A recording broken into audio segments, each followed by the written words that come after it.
Welcome to the Launch Anxiety Podcast. I'm Roya Dado, a licensed marriage and family therapist, and I work with teens and their parents to help you all navigate the scary space that is growing up and being a happy and healthy adult. Hey everybody! Today's podcast episode is going to be about how to manage your teen's bad behavior without resorting to punishment. I work with a lot of parents and a lot of teenagers, and lots of times the teens are misunderstood. A lot of times the work can be done with how you approach them as a parent, and sometimes the behavior is just bad. It's not great, or they're talking to you or treating you in a way that you don't like. Sometimes it's out of thoughtlessness and self-centeredness, because that is a part of being a teenager. Sometimes it's rude. Sometimes it's actually harmful. So in this episode, I want to talk a little bit about what you can do as a parent when your teen's behavior is bad without resorting to just straight punishment. Because I have to tell you, punishment is an illusion. It is not super healthy, and it's not super effective either. And that's the piece. If it was more effective, maybe we'd have a different conversation. But very often, the lesson that you think you're teaching your teenager is not the thing that they're learning. We see this maybe more clearly when kids are younger. I don't know how many times I've seen a kid who, does a behavior that needs to be stopped or corrected. And then when the parent punishes them, now the kid spends their whole time thinking about how mad they are at the parent or upset they are with the punishment, as opposed to any kind of lesson about the actual original behavior. That kind of punishment doesn't teach them any kind of lesson, any kind of future thought. It doesn't help them necessarily think about the past and what they did or how they can make new choices. It creates resentment and anger and fear. And for some parents, that fear is enough. They use that to enact control to make certain behaviors happen. But even if you've got a kid where that worked, where you could threaten them with a punishment and it would make them change that behavior, even that will only be effective to a certain point. Because there will come a point in your kid's life where they're not little anymore, where you can't just pick them up and move them to where you want to be, where you can't just use a threat of punishment and they'll do what it is that you want them to do. Using fear as the motivator for behavior change is a very small window. It only will be effective for a relatively short time in your kid's life. And after that, they're old enough or big enough that you can't pick them up and move them, you even if you should, where whatever you could threaten isn't going to matter. That won't motivate them enough. So you're left with an ineffective method, and you don't have a relationship with them where they trust you to change the behavior, where they trust you to do something different because they know you're looking out for them and you've got their best interest at heart. So you're left with no control and no relationship and no incentive on your teen's part to make any kind of change. So the question is, what do you do instead of punishment? And for some of you, you might have teens listening to this now. We'll talk about that. But honestly, this is great for parents of younger kids too, because the what you should do instead really needs to start when they're much younger and not wait till they're so old that just that punishment tactic isn't working anymore. Okay, so I also want to back up and tell you a little bit of a story. When I was 14, 15, 16, somewhere in there, I had my very first boyfriend, and he was long distance. He lived 4 or 5 hours away from me, and so we would talk on the phone for hours and hours and hours. And I'm a doodler, I'm a fidgeter, I crochet, I do things with my hands, and so the same is true when I'm on the phone, I can't just sit still. And I remember being on the phone with him and hanging up, and it had been 5 hours or something, and I looked up and I had destroyed a couch. Literally had destroyed a couch. I had started by picking at the cloth on the cushion and peeled the fabric away one strip at a time, pulled the hard, I remember even the feel of that hard yellow foamy cushion. I literally destroyed a couch while I was on the phone with my boyfriend.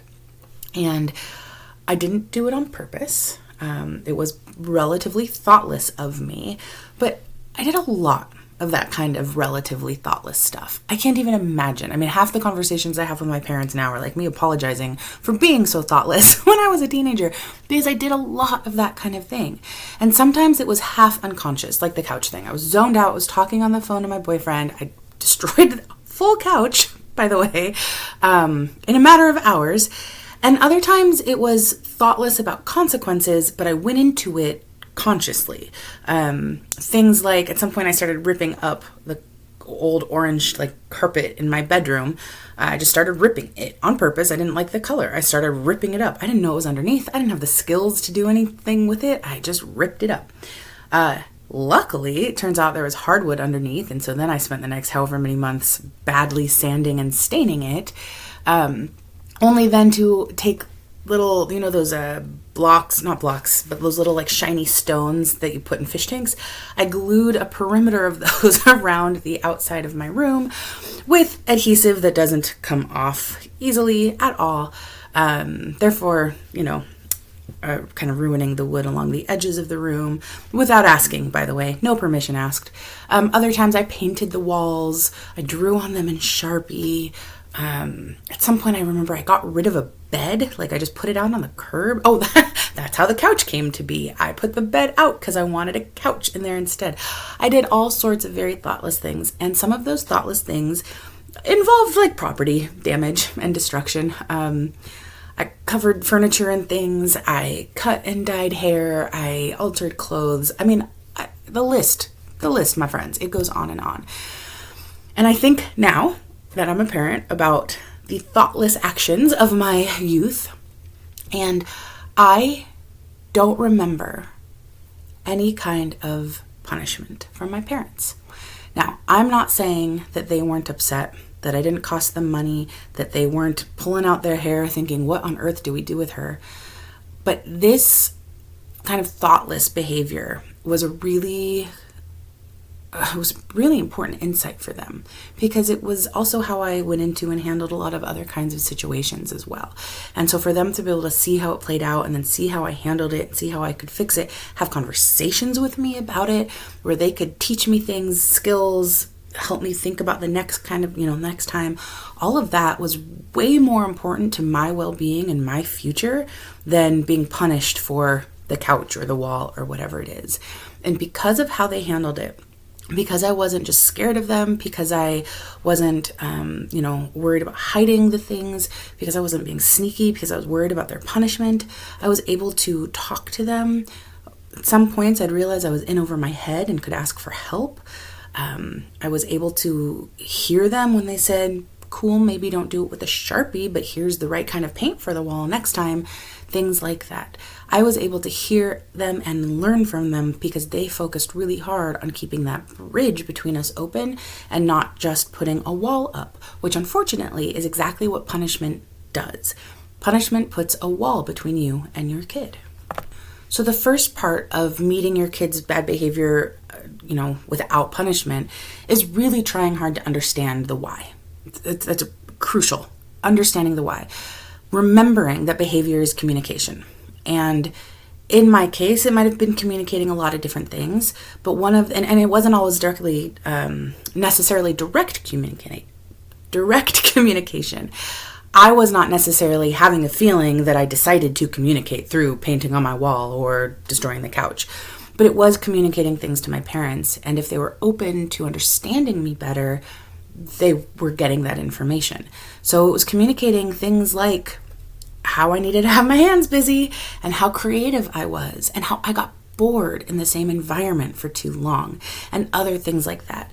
And so then they could meet me where I was at with real solutions and real help, because it wasn't necessarily about the couch or the wall, the hair, the whatever, right? That action, that behavior was meeting a different, deeper need that I had. And so if my parents could work to help me meet that need in constructive ways and not thousands of dollars in damage ways, everyone would be happier, and I'd learn something about me as well. Not all of my bad behavior, like I'd mentioned, was unaware and unconscious. There were times where I made active mistakes. I behaved poorly with intent. And the communication in those cases, I was sad, I was mad, I was hurt, I was desperate, I was scared, all of those things. And the second most important thing, I think, here is that you have to do whatever it takes as a parent to let your teen be able to come talk to you. You have to, because it won't always be about you and them and that behavior there. It might be about relationships. It might be about substance use. It might be about scary, risky, dangerous, outside of the house and in the big world kind of things. And your kids have to feel, your teenagers have to feel like they can come talk to you. And if they are afraid of punishment, they will not. They will go to great lengths, in fact, to avoid telling you things, especially the things that they're worried about or ashamed of. And that's exactly when they need you the most. If the root cause of their behavior has anything to do with anxiety or stress or fear or worry or doubt or grief or loss or anger or any of these scary and negative emotions, your kids will need you. And they will need to not have to do the extra work of climbing over the barriers that punishment has put up.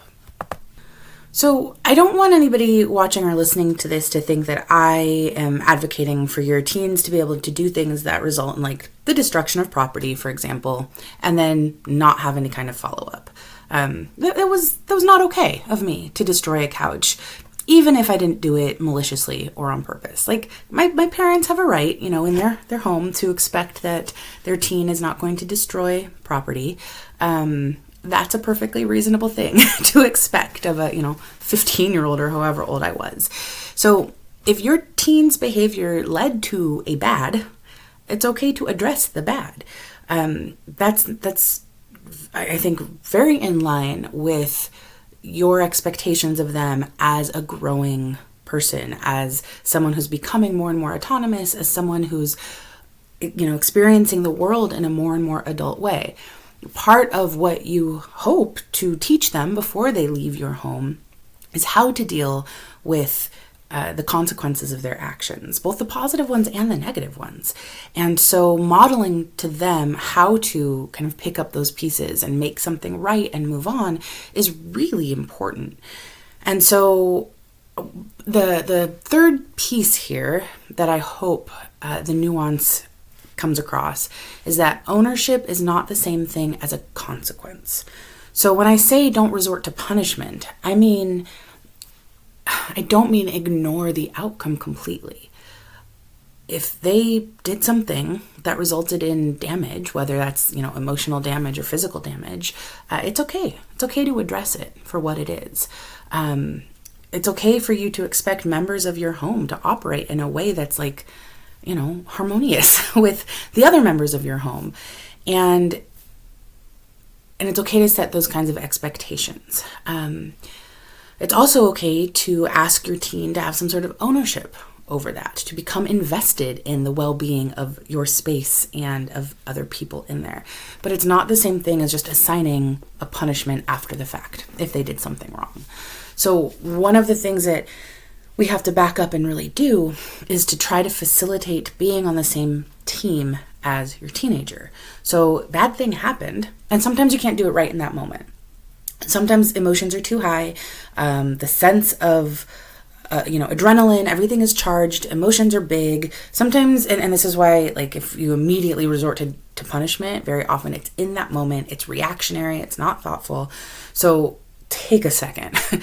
Be able to think thoughtfully from A to B to C before you think about what the next steps are. But you can collaborate with your teenager on possible solutions for whatever it is that went wrong. I would say that there's kind of two prongs to that too. There's collaborate on how to fix the thing that did not go well right now, but also how to prevent it from happening again. And you might have all of that in one conversation, or it might be broken up into a lot of different moments. But both of those paths are really important talks to have with your teenager. But again, they're only going to let you have those conversations with them. It's only going to land with them if they don't feel like they have to hide things from you, or that you're just going to punish them anyway, and so why bother? It has to be truly collaborative, truly like, you have to be curious, genuinely curious about, where did this come from? What are you communicating? What are we learning about you and me in all of this? Are there other ways to meet that need? And what can we do about fixing the thing that's broken and making it so that doesn't have to happen ever again? You can create, through this kind of collaboration, a situation where like everybody is invested in the good outcome. Everyone's invested in keeping the lines of communication open.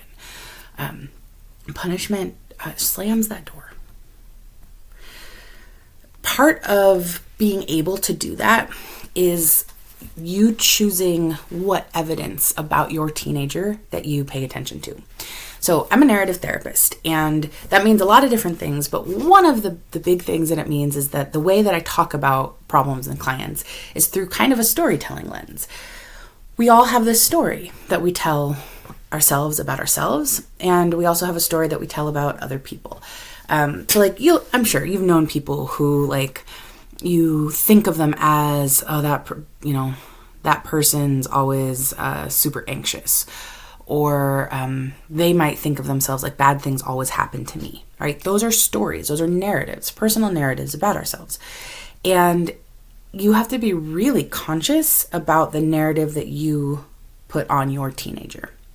If your teenager just is always thoughtless, if your teenager is inconsiderate, if your teenager is just rude all the time, if your teenager, like if you start to label your teen like that, you need to be very aware of the narrative that you are painting them with, because it's your job to look for the evidence of other narratives. It'll make every part of your relationship and parenting a teenager easier if you can look for the good. And we talk about this with like toddlers all the time, but the same is true for teenagers, and same is true for everybody, honestly. You have a lot more control over the narrative that you view the other person with than you might realize. So that's the fourth big thing here, is to look for that good, to actively try to create a narrative around your teen that paints them, that shows the evidence of them being helpful or compassionate or understanding. Now, the problem that the parents I work with seem to run into a lot is that their teens are like that out in the world. They are mentors. They are helpful. Maybe they're like captains on their soccer teams, or they stay late to help clean up the art class, or like you get these reports from other people about how responsible your teenager is, and then they come home and fall apart. And it's like that person has disappeared and they are grumpy and growly, or they go isolate, or they yell at their younger sibling, or they're rude to you. Like they come home and fall apart. And we've all been there. We all know the fact that sometimes home is the place that you can fall apart. You don't have to keep up kind of a certain facade. But that doesn't mean that facade is fake. In fact, I wish I hadn't even used the word facade. People use the word masking a lot too for this, and I don't think that's right either. It's not masking because it's not fake. Very often it's like, your teen has a certain amount of this kind of energy, and they use it, and then they don't have it anymore. It has depleted. And so when they get home, or they get to the, parent that they know is safe, then they don't have to worry about trying to access that energy anymore. They let their guard down. The bad behavior might come out. So I want you to actively look at how they are in the rest of the world, and think about the reports from their teachers and their coaches and the other parents around them. And so when you pick your teen up from a, sleepover, and the other parent said, oh, they were no trouble at all. They helped me, set the table for dinner. Hold on to that. Like, that's real. That's not fake. That's not a mask. That was genuine helpfulness and compassion and ease and all sorts of other good qualities. So you look for good in other places of their life because it matters, and let it impact how you view your kid. Let it be part of the filter that you see them through. It will help you remember that they do have strengths, they do have skills, and it's okay It's developmentally appropriate that they show their best selves out in the world to other people, okay? But getting positive feedback from other places, it still counts. That's still your teen acting that way. Your teenagers are working hard, all right? Bad behavior can surface more at home and with parents, but they are still those other versions of them where they're hardworking and polite and stuff to other people. It still counts. Right now, they're doing really hard work. And at some point, it will feel less difficult. And at some point, that will be a little more seamless. And at some point, they'll be able to extend the work, that hard work they do in being that helpful person out in the rest of the world. They'll be able to extend that compassion to you at home. But it might be harder for them always. I say I'm a grown-up therapist person, and I still probably behave worse at my parents' house than I would in other parts of my life. There are times where I still have to remind myself, like, oh no, you should pick up your dishes from the living room and go wash them because you don't live here. This isn't your home. Maybe be nice to your mom so that she's not the one cleaning up after you 40-year-old woman. She's still a place where I can let my guard down, and I still have to remind myself to not be so thoughtless. And I'm, a grown-up person. So your teens are doing it. They're trying. You look for the places where they're doing good so you can extend that kind of compassion to them. Those qualities will keep growing. And the last piece is, I'm probably going to end every single podcast with some version of this, which is this is really hard to navigate and manage on your own. A lot of the parents I work with, they think they had it figured out. They went to therapy even maybe when their kids were younger or even before they had kids. They figured out who they are. They processed all their childhood trauma. And I don't mean it as facetiously as that sounded, but something happens when we have kids, which is as your kids hit new stages of development, all of our old stuff comes back up because those buttons just get pushed over and over and over again with the new developmental stage, with the new things that are happening, the new scenarios, the fact that your kid reminds you of yourself all over again, but at a different age. And so I want to heartily encourage everybody, if you're recognizing that you might feel a little in over your head, or some of the things that I talked about today seem difficult, because they are, it is okay, normal, and healthy to seek more support in doing that. I want to encourage you, though, to be careful about what support you consume or ask for, because there's so much anti-teen stuff out there. So much. So if you find support groups where it's a bunch of people who are just going on and on about and wallowing in how terrible teenagers are, that's probably not a helpful place, because again, it supports a certain narrative. If you find parenting counselor of some kind that is talking about how to be harder and more strict or rigid with your punishments, I don't think that that's super helpful either. So be conscious and aware of what support you consume, but there's for sure places out there where you can get that help. So I'm going to remind you that I am a licensed marriage and family therapist, and I do coaching. I have workshops for parents and their teenagers so that your communication together can be improved. I've got free parenting webinars. I've got all sorts of things. So please seek out resources that help foster the relationship between you and your teenager and are not advocating for putting up more walls between you, because they need you. They really need you. And they're pretty cool. I get to know them. I get to know your teens, and they're rad, and they're some of my very, very favorite people. And you want to get to know them on that level too, I promise. So do what you can to cut down the walls. Punishment only puts them up. So we've got to understand them better, figure out what they're trying to communicate, and meet them where they're at. Thanks for listening to this episode of Launch Anxiety Podcast. If this only scratched the surface and you could use a little bit more help in this whole parenting teenagers thing, head to launchanxiety.com or click the link and you can get my free downloadable Parent's Guide to Navigating Launch Anxiety. It's something that I created that is full of exercises for parents and their teenagers navigating this scary space. I hope you enjoy it. Let me know what you think.